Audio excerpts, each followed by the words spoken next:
Students, I am Abhishek Kumar Chaudhary, physics lecturer with Sri Chaitanya, and we are doing nuclear physics. In our previous discussion, if you remember, and I hope you remember, we have done the problem types, varieties on mass defect, binding energy curve, and in today's topic, we are going to discuss a very interesting and conceptual topic called nuclear forces. Nuclear forces.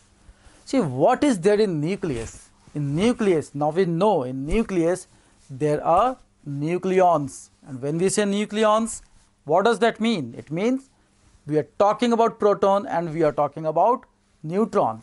So there is a proton, there are neutrons, and forces between them in the nuclear range. You know that nucleus is very small.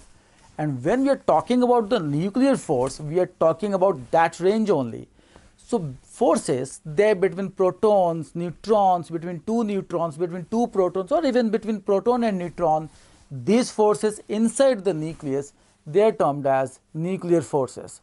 Let's start with, let's see how many forces are actually present there. How many forces, I mean to say, what nature of forces are actually there. And to start with, we will see these four nature of forces. The first one is, you can see, Coulombic repulsive forces. We are quite aware of that, that is force of interaction, that is force of attraction or repulsion between two static charges. But see, here Coulombic repulsive is written. It means in nucleus, you know, atomic electrons, they are not present inside the nucleus. So between proton and proton, only one positive charge is there. Obviously, the forces are what? Forces are repulsive. This Coulombic repulsive forces, this is basically responsible for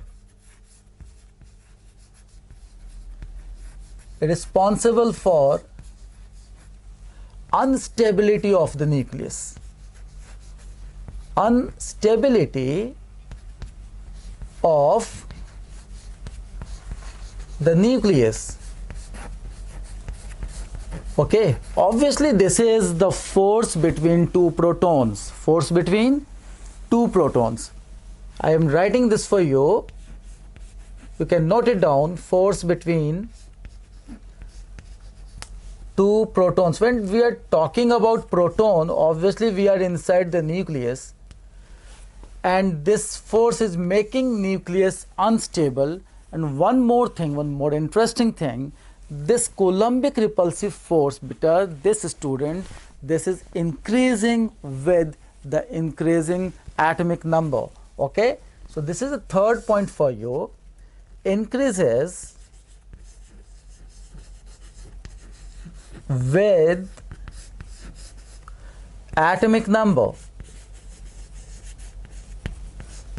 For example, suppose we are comparing carbon with uranium. What is the atomic number for the carbon? This is carbon 6.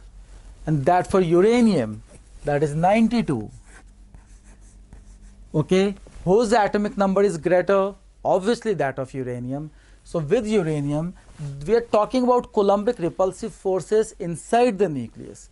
And that increases with atomic number. So this is, if suppose Coulombic force is increasing, what will happen? Instability.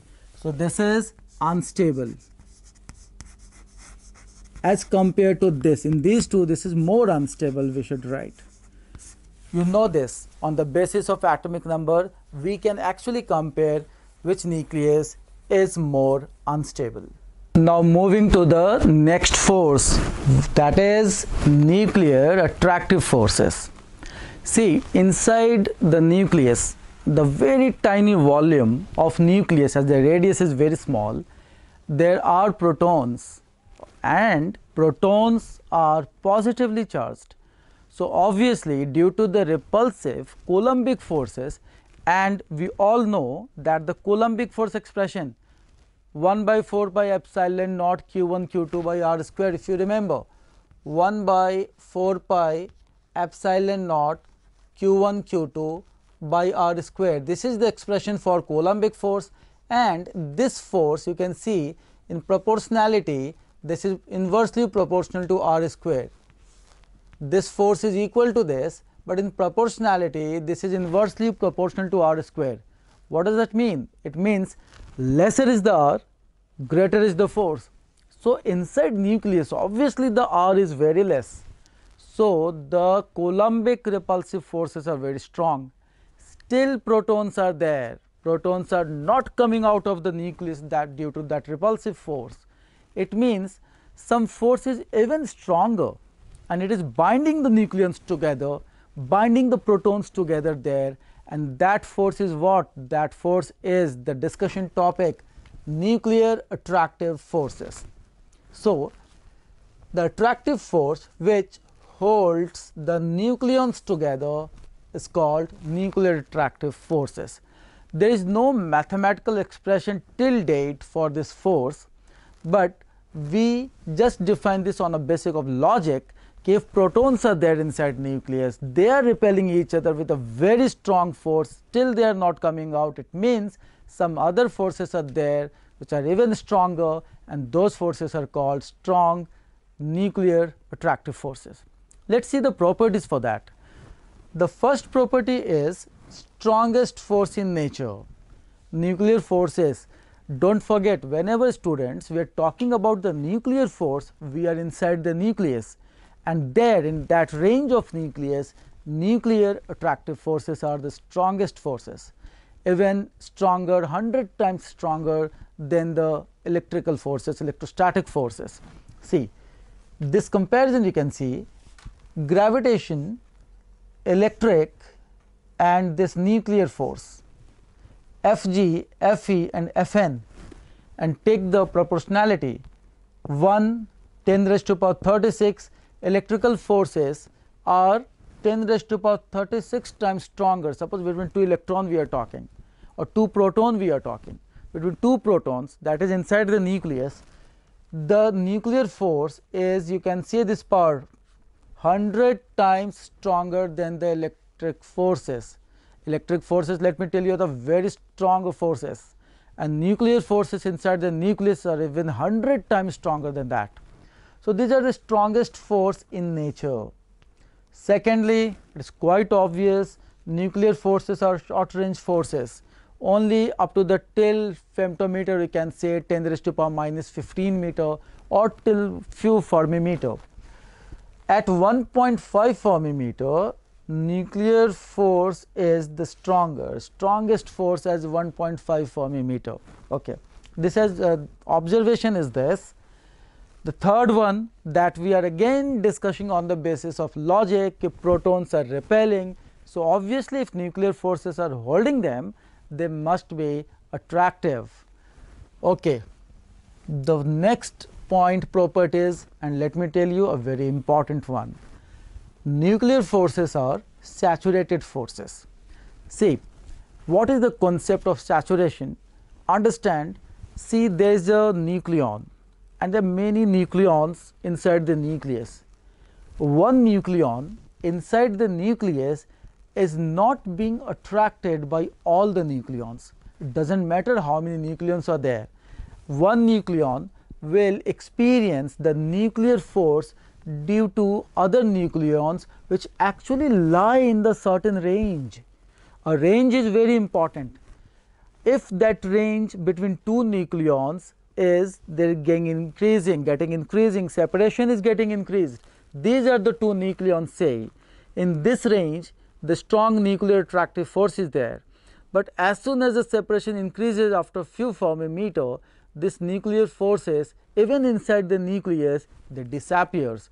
It means it randomly rapidly saturated, saturation point is there. Okay, we can describe this on the basis of potential energy and interatomic intermolecular separation.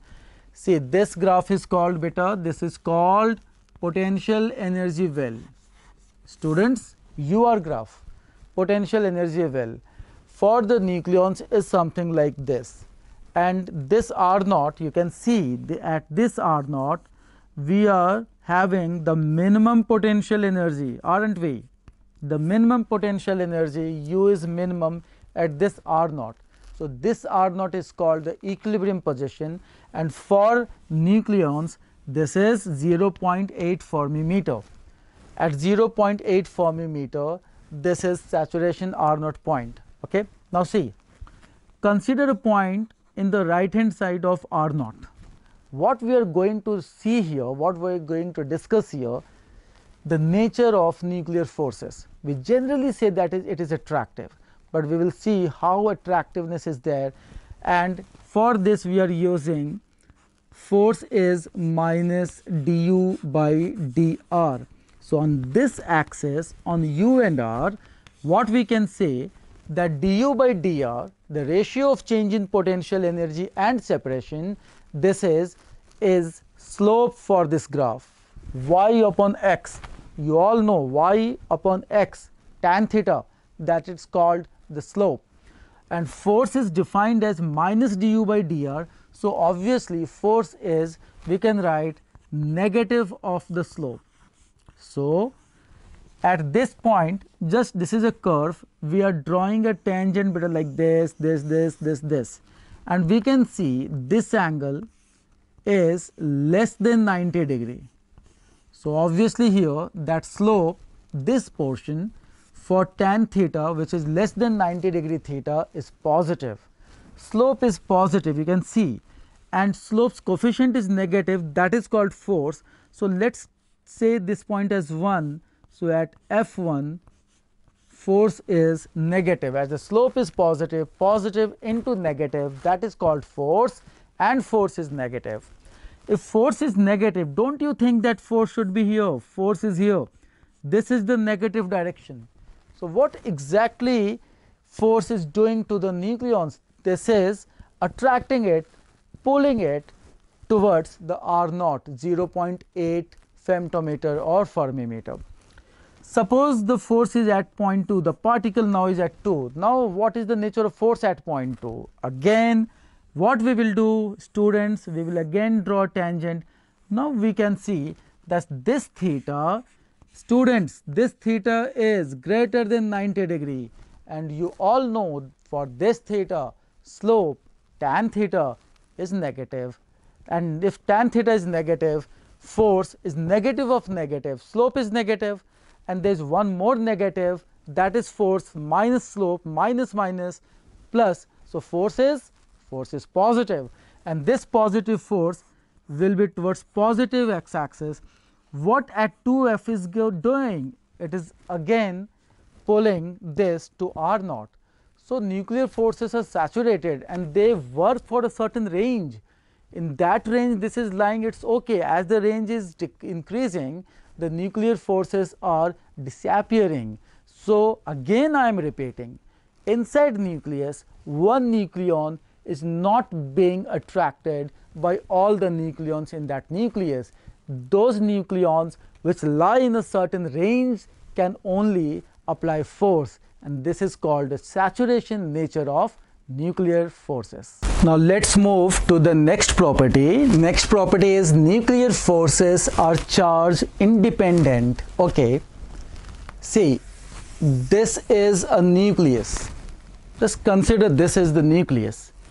What we found inside nucleus, we find that there is a neutron and there is a proton. So protons and neutrons are there. So there could be three types of forces.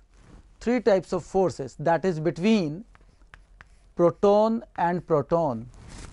Again, there is force between neutron and neutron, and there is a force between proton and neutron. So experimentally we have observed that these three forces are almost equal.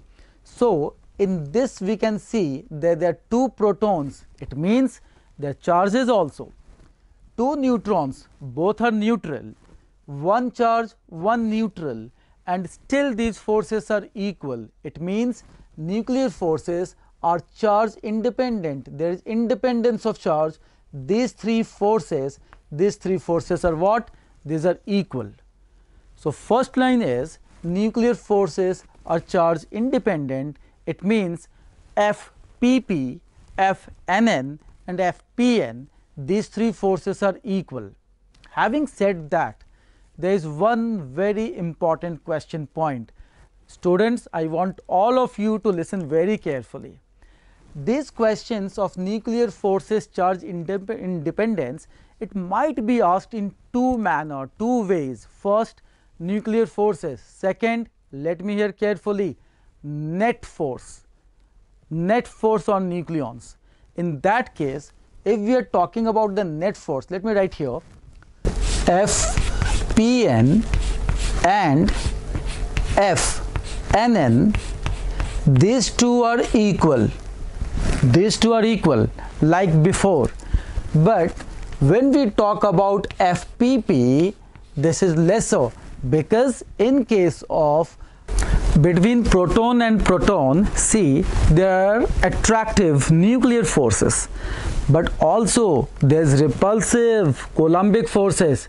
So that force, the net force on PP becomes less than the force on Nn and force on Pn. So do remember, in a question they are just asking the nuclear force comparison, or they are asking the net force. When net force is required, FPP is less than Fnn and Fpn. Now moving to the next property, and next property you can see nuclear forces are spin dependent. See, first we have to get, there is a spin also in nucleons, okay, and you can see these are the parallel spin. So due to parallel spin, say the force I am terming as F1. Don't forget, we are talking about the nuclear force, and these nucleons are spinning. So these spins are parallel, and due to this parallel spin, the force is F1, that is force due to parallel spin. Again, we can see two nucleons now, and now the spin is not parallel, rather anti-parallel. In this case, the F2 force is force due to anti-parallel spin. So there is nuclear force due to the spin of nucleons also, and the force in parallel spin, remember this point, force in parallel spin is greater than the force in anti-parallel spin. These forces are called tensor forces. These forces are called tensor forces. These are the tensor forces due to nuclear spin, valid up to 3 FM, 3 Fermi meter, and in radioactivity we will discuss beta decay, which are mainly due to tensor forces. Again, the bottom line, I am repeating, tensor forces are due to nuclear spin, and you have to remember that nuclear spin forces due to nuclear spin is greater in the parallel spin and lesser in the anti-parallel spin. Now moving on to the next property. See, nuclear forces are the exchange forces. I am describing it, what is the exchange forces, and here we will get the concept of pi mesons, the mesons theory of Yukawa also. But before the entire description of this exchange property, let me give you an example. Suppose me and you, we are playing volleyball. What we are doing, I am doing ball to you, you are giving that ball to me. So we two are not in contact, but still we are in contact because of that exchange particle, that was the volleyball.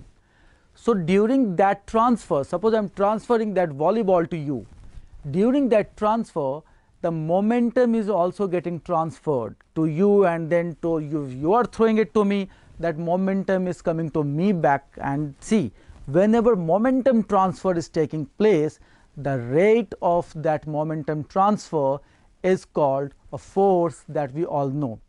In the similar way, Yukawa proposed a theory that neutrons and protons, what they are doing, they are doing the exchange of pi mesons. Let me write this for you, pi mesons, also called pions, and these pi mesons are, they are just getting transferred between proton and neutron. Along with momentum is also transferring, and there is a force. So exchange force due to an exchange particle, and that exchange particle is pi mesons. To understand this more clearly, I am writing some equations for you. See, suppose proton is getting converted into neutron. Why this conversion is there? That is based on n by z ratio for the nuclear stability. N by z for lighter nuclei are approximately 1. See, when I am saying n number of neutrons I mean, and z number of protons, and for other nuclei it could be around 1.5. So maintain that ratio, n by z ratio. That exchange is there, proton is converting to neutron and neutron to proton by mesons exchange. So proton to neutron, but you know that proton has a charge, I am writing the charge not mass number, +1, and neutron 0, as the neutron is neutral. So H charge not conserved here, H charge not conserved here, it is conserved, and there is a pi plus mesons. Now you can see the conservation of charge. So what is being actually exchanged here? Positive pi mesons. The same way, if neutron to proton, you will see what is the total charge here? 0, neutral neutron is, and proton, this is +1. So what should be here? Is there some electron inside? Obviously no. Electron, atomic electrons are outside the nucleus. So that pi minus. Now can you see that conservation of charge? So basically this is the theory of Yukawa theory, and Yukawa theory was for exchange of pi mesons, pions between neutron and the proton. So this theory is based on momentum transfer theory, and there is a force due to exchange particles. So nuclear forces are the exchange forces. Moving to the next property. What is the next property? Nuclear forces are non-central forces. We know that central forces are what? Central forces means, suppose this is a charge, this is a charge, and the force between them is repulsive, but this force F lies on this line. The force and R, the separation line, are collinear. The forces are central forces. In general, central forces, not necessary, not mandatory, but in general central forces are conservative also. So we can say that nuclear forces are non-central, as nuclear forces are not lying on the line joining the nucleons. Now we will discuss a very interesting concept regarding the nuclear forces. See, till now we have discussed, and with a very neat explanation for that, nuclear forces, students, they are attractive. Why? Because protons are being repelled by the electrostatic repulsion, fine, and nuclear forces are binding them, so they are attractive, again fine. But now there is a new concept, and the concept is hardcore repulsive forces. See, in general, nucleons attract each other. The force, nuclear force is attractive and strongly attractive. But when the separation, the distance between two nucleons becomes less than, you can see here, becomes less than 0.5 fermimeter or femtometer, then the nucleons repel. Now they are not attracting, they are repelling. And having said that, repelling, this repulsion is also, you can see, is very strong. As the attraction was strong, this repulsion, but there is a data, there is information for that, there is a condition for that. What is the condition? Again I am repeating, when the distance between two nucleons becomes less than what? 0.5 fermimeter, then nucleons repel, and when they are repelling, that repulsion is also very strong in nature. These are called hardcore repulsive forces. You know, interesting fact about these hardcore repulsive forces? See, these forces keep volume and density of nucleus constant. The volume, you know that nuclear density is constant. Even the volume, if we define radius for a nucleus, it means the volume is also constant. So, what happens? It happens that number of nucleons per unit volume, let me write it for you. Number of nucleons per unit volume, this is kept constant by the hardcore repulsive forces. So, what they are doing, hardcore repulsive forces, they are keeping the number of nucleons in unit volume constant. We can say nuclear density, number of nucleons per unit volume, and this is kept constant by what? By hardcore repulsive forces, hardcore repulsive forces. And this is why the density of nucleus, is constant. So, we know that density of nucleus is constant. Okay. Now, if the conceptual question is there in your NEET, why this is constant? What is the cause behind that? So, your answer must be hardcore repulsive forces. And after that, there was a force, tensor forces, that we have discussed in the nuclear spin cases. The nuclear forces are spin dependent. So, these are the forces: Coulombic, nuclear, tensor, hardcore repulsive forces. The nuclear force concept is there. Now, in our next discussion, what we are going to do? Now, topic on which NEET asks maximum number of questions from this nuclear physics topic, and the topic is radioactivity. Radioactivity, alpha, beta, gamma decay, nuclear fission, many interesting topics are there. So, we will study that, and numerically that topic is very profound, but till then you have to revise this, do revise this, and happy learning, stay happy, bye bye.